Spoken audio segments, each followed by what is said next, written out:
नमस्कार। आकाशवाणी से विश्व दर्पण के साथ मैं निखिल कुमार।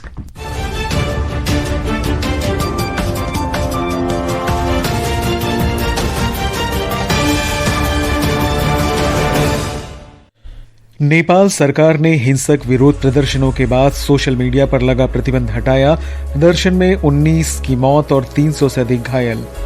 मॉरिशस के प्रधानमंत्री नवीन चंद्र रामगुलाम आज से 8 दिन की भारत यात्रा पर। फ्रांस के प्रधानमंत्री फ्रांसवा बायरू ने संसद में विश्वास मत खोया। आज राष्ट्रपति इमैनुअल मैक्रों को इस्तीफा सौंपेंगे।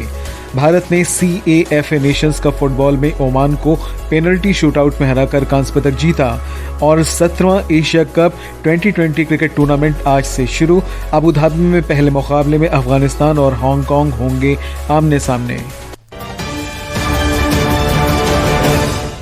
अब समाचार विस्तार से। नेपाल सरकार ने युवाओं के हिंसक विरोध प्रदर्शन के बाद सोशल मीडिया साइटों पर प्रतिबंध लगाने के अपने फैसले को वापस ले लिया है। इस विरोध प्रदर्शन में लगभग 19 लोगों की मौत हो गई, जबकि 300 से अधिक घायल हुए। नेपाल के संचार, सूचना और प्रसारण मंत्री पृथ्वी सुब्बा गुरुङ ने बताया कि मंत्रिमंडल की आपात बैठक के बाद सरकार ने सोशल मीडिया साइटों पर प्रतिबंध का फैसला वापस ले लिया है। 3 दिन पहले नेपाल सरकार ने फेसबुक और एक्स सहित 26 सोशल मीडिया साइटों पर प्रतिबंध लगाने का आदेश दिया था, क्योंकि ये नेपाल सरकार के साथ पंजीकृत नहीं थे। इस बीच नेपाल में फेसबुक, एक्स और व्हाट्सएप जैसे सोशल मीडिया प्लेटफॉर्म फिर से सक्रिय हो गए हैं। प्रधानमंत्री KP शर्मा ओली ने हिंसक विरोध प्रदर्शन की जांच के लिए एक समिति गठित करने का वादा किया है। उन्होंने कहा कि मृतकों के परिवारों को सहायता प्रदान की जाएगी और घायलों का मुफ्त इलाज किया जाएगा। इस बीच नेपाल के गृहमंत्री रमेश लेखक ने नैतिक आधार पर अपना इस्तीफा दे दिया है।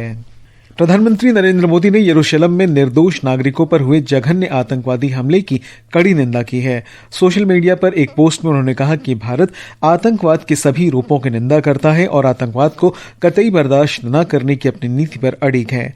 उन्होंने पीड़ित परिवारों के प्रति अपनी संवेदना व्यक्त की और घायलों के शीघ्र स्वस्थ होने की भी कामना की। मॉरिशस के प्रधानमंत्री डॉक्टर नवीन चंद्र रामगुलाम और उनकी पत्नी वीणा रामगुलाम आज से 16 सितंबर तक 8 दिवसीय भारत यात्रा पर रहेंगे। एक रिपोर्ट। वर्तमान कार्यकाल में ये भारत में प्रधानमंत्री डॉक्टर नवीन चंद्र रामगुलाम की पहली द्विपक्षीय विदेश यात्रा होगी। डॉक्टर रामगुलाम इससे पहले मई 2014 में प्रधानमंत्री नरेंद्र मोदी के शपथ ग्रहण समारोह में भाग लेने भारत आए थे। अपनी भारत यात्रा के दौरान प्रधानमंत्री रामगुलाम राष्ट्रपति द्रौपदी मुर्मू से मुलाकात करेंगे और प्रधानमंत्री नरेंद्र मोदी के साथ रणनीतिक साझेदारी को और मजबूत करने पर चर्चा करेंगे। विदेश मंत्रालय के अनुसार डॉक्टर रामगुलाम मुंबई, वाराणसी, अयोध्या और तिरुपति भी जाएंगे। मुंबई में वे एक व्यापारिक कार्यक्रम में भाग लेंगे। समाचार कक्ष से आनंद पाठक। विदेश मंत्री डॉक्टर सुब्रमण्यम जयशंकर ने कहा है कि व्यापार पैटर्न और बाजार पहुंच वैश्विक आर्थिक चर्चा में प्रमुख मुद्दे बन गए हैं।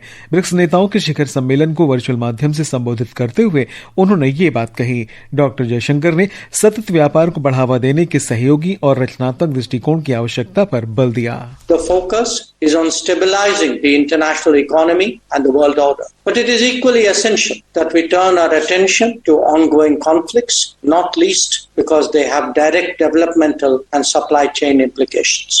Furthermore, as we head towards the next UN General Assembly session, an exchange of views on reforming multilateralism would be appropriate.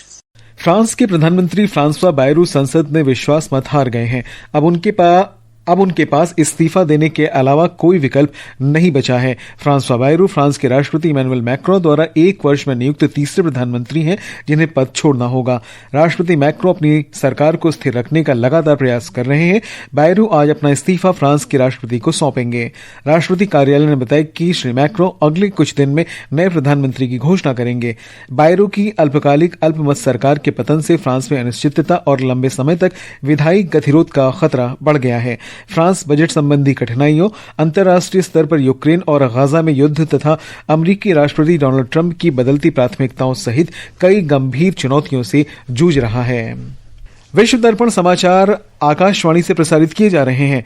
ताजा समाचार जानने के लिए आप हमारे social media handle X @AIR News Hindi को फॉलो कर सकते हैं। विश्व दर्पण में आपका फिर स्वागत है। भारत और न्यूजीलैंड के बीच विदेश कार्यालय परामर्श का छठा दौर कल नई दिल्ली में आयोजित हुआ। इस बैठक के दौरान दोनों पक्षों ने रक्षा और सुरक्षा, व्यापार तथा निवेश, शिक्षा, कृषि, पारंपरिक चिकित्सा, जलवायु परिवर्तन, खेल और लोगों के बीच संबंधों सहित सभी द्विपक्षीय पहलुओं की समीक्षा की। परामर्श का अगला दौर वेलिंगटन में पारस्परिक रूप से सुविधाजनक तिथि पर आयोजित किया जाएगा। और अब खेल जगत की खबरों के साथ है मुकेश कुमार बल।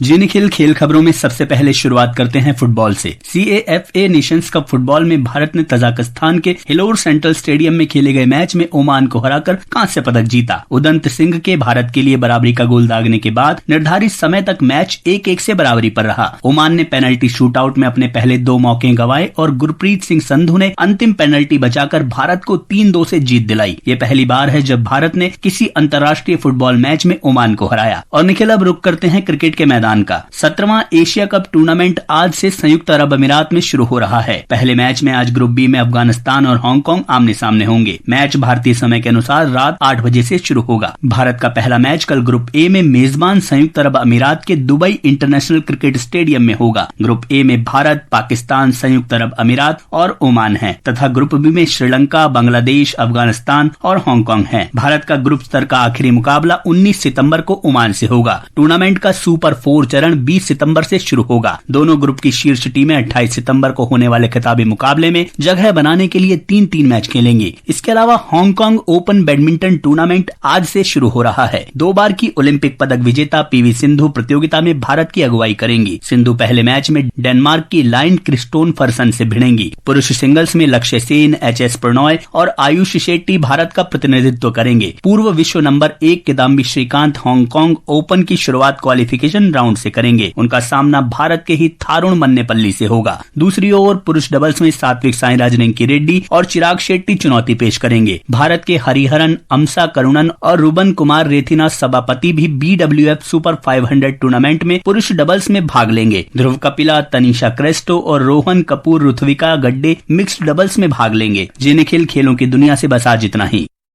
धन्यवाद मुकेश।